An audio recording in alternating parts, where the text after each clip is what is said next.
Hi, this is Sherry Yang. I'm a faculty member and advisor in the CSET department.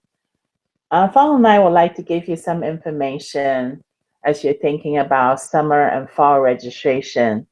Instead of having those pre-registration advising meetings as we had in the past, I thought we would just disseminate this information via video. So I want to share with you some exciting departmental news, some curriculum changes, how do you get your PIN for summer and fall registration, and information for each class, if you're going to be seniors, juniors, and sophomores next year. And also, if you're looking at what technical electives you could take for fall, we do have the web development class in the fall.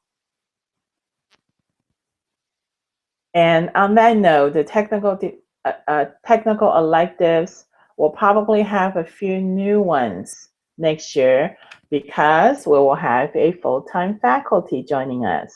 Donnie Cordova, he comes to us, he currently works for the state, but he also had years of experience working for HP.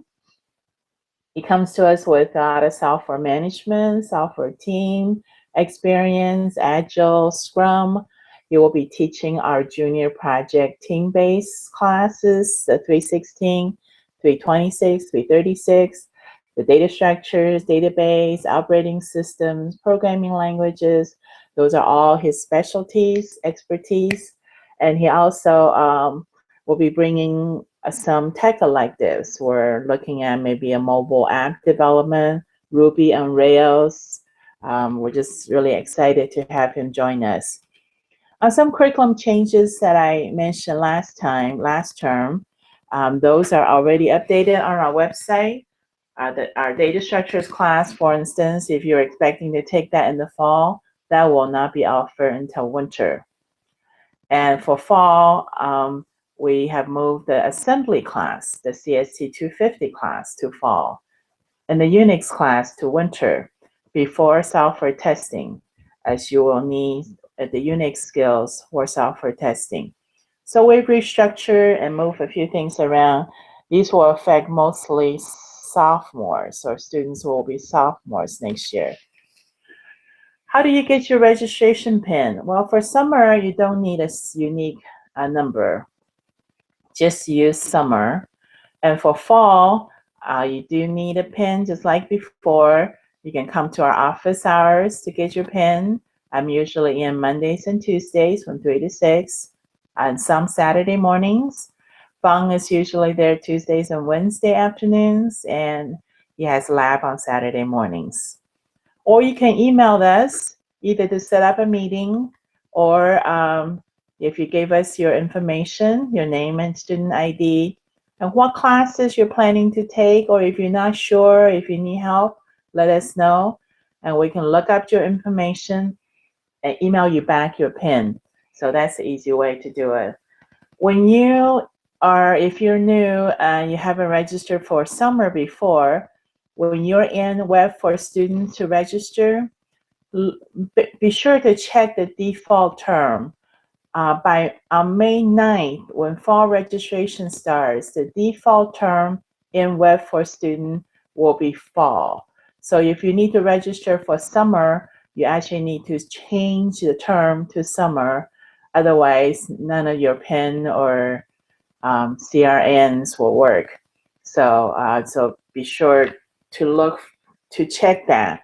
But if you're only registering for fall, starting on May 9th, the default term is going to be set to fall.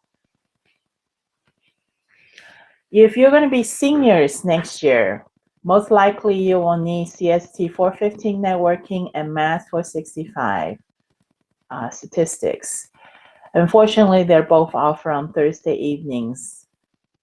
My instructor for CST 415 can only teach on Thursdays in the fall, and I don't know if the math department can move that class or not. But an alternative will be, if you're able to take classes in the summer, please consider taking Math 465 in the summer. And CST 415 is also only offered once a year, so don't miss it, fall term, especially if you're trying to graduate by next spring. Juniors, students going to be juniors. Your junior project sequence, the 316, 26, 336, that's probably your most important class because this is a team-based project class and you must complete the sequence with your team. If you drop out halfway through that sequence, unfortunately you have to repeat the whole sequence again. So if you're going to drop anything else, don't drop this. Don't drop these classes. This is your important class. And CST 324 and CST 229, grammars and database.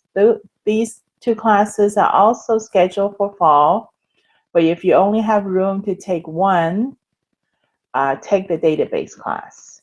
You will need those skills for junior project and senior project. You can pick up the grammars and compiler sequence in your senior year. And if you haven't started your physics sequence yet, it's also in phase for juniors to take their physics. So as I said, sophomores, the curriculum changes probably affect you the most. For fall, you need to take the design patterns and assembly programming class. For winter, you have data structures and Unix. For spring, you have GUI, software testing, and programming languages. So spring is a heavier load than the other two terms. In the data structures class, we might offer another outer phase like we did this year for the spring. But in phase sophomores, you should take data structure in the winter. I think these are all the changes that I want you to be aware of before you register for classes. But definitely come and talk to us individually if you have questions, if you not quite sure, or if these changes impact you. We want to make sure you stay on track, and that's why we do these advising. That's why we're using the PIN. We don't want you to go away for 4 years and come back and realize that you don't meet the graduation requirements. And that's why we want to keep you updated, keep you informed.